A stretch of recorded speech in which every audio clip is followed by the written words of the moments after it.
દર્શક મિત્રો, સુરતમાં 4 દિવસમાં હાફ એન્કાઉન્ટરની બીજી ઘટના સામે આવી છે। લિંબાયત વિસ્તારમાં ગત 10મી રાત્રિએ નજીવી બાબતે થયેલી બોલાચાલી બાદ રાહુલ જોગી નામના શખ્સે 17 વર્ષીય અનુરાગ ઉર્ફે રાજ પવારની ચપ્પુના ઘા ઝીકી હત્યા કરી હતી। ફરાર આરોપી રાહુલ જોગીને પકડવા માટે લિંબાયત પોલીસે અલગ અલગ ટીમો બનાવી અને કામે લગાવ્યું હતું।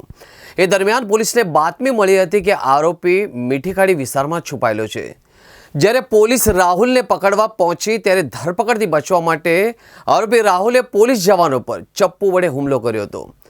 પરિસ્થિતિ વણસતા લિંબાયત પોલીસ ઇન્સ્પેક્ટર ડીડી ચૌહાણે ત્વરિત સ્વ બચાવમાં પોતાની સર્વિસ રિવોલ્વરમાંથી 2 રાઉન્ડ ફાયરિંગ કર્યું હતું, જેમાં એક ગોળી આરોપીના જમણા પગમાં વાગતા તે ફસડાઈ પડ્યો હતો।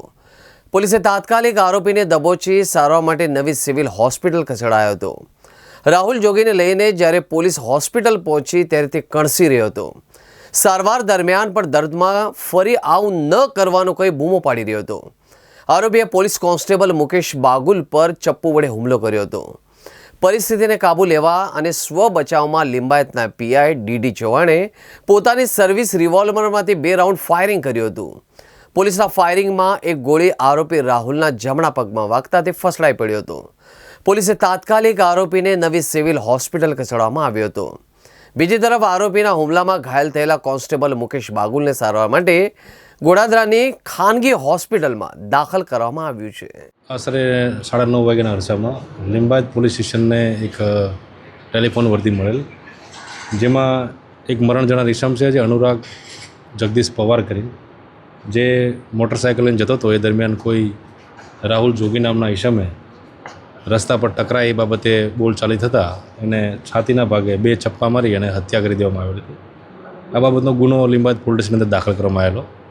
આરોપીની શોધખોળ કરવા માટે લિંબાયત પોલીસ સ્ટેશન દ્વારા અલગ અલગ ટીમો બનાવવામાં આવેલી અને આરોપીને શોધખોળ કરવા માટે જે કંઈ ગતિવિધિ ચાલુ કરવામાં આવેલી એ દરમિયાન આજે સવારે વહેલા આશરે 5:30 વાગ્યાના અરસામાં લિંબાયત પોલીસને બાતમી મળેલ કે આ કામનો આરોપી જે રાહુલ સંજય રાઠી છે, જે લિંબાયત મીઠીખાડી વિસ્તારમાં ટાંકી પાસે હોવાની હકીકત મળતા પોલીસ ટીમ સાથે ઉપરોક્ત આરોપીને પકડવા જતાં આરોપીને પોતાના કમરમાંથી ચપ્પુ કાઢી અને અમારી ટીમના એક પોલીસ કર્મચારી છે જે મુકેશભાઈ બાગુલના ઉપર હુમલો કરેલ, જેઓને ઈજા થયેલ। ત્યારબાદ બીજા પણ હુમલો કરતાં મેં સ્વ બચાવ માટે 1 રાઉન્ડ હવામાં ફાયર કરેલું। તેમ છતાં આરોપી તાબે નહીં થતા અને અમારી ટીમ ઉપર બીજો હુમલો કરવાની પૂરી શક્યતા રહેતા બીજો રાઉન્ડ મેં ફાયર કરતાં એના પગમાં ફાયર કરતાં એના જમણા પગમાં ગોઠીના નીચેના ભાગે એને ઈજા થયેલ છે। ત્યારબાદ આ આરોપીને સારવાર માટે નવી સિવિલ હોસ્પિટલ લાવવામાં આવેલ છે। ગાડીની સારવાર ચાલુ છે અને ઈજા પામનાર જે પોલીસ કર્મચારી છે જે મુકેશભાઈ બાગુલ, જેઓને ઉધના ખાતે સનરાઈઝ હોસ્પિટલની અંદર એડમિટ કરવામાં આવ્યો છે, ત્યાં બંનેની સારવાર ચાલી રહી છે।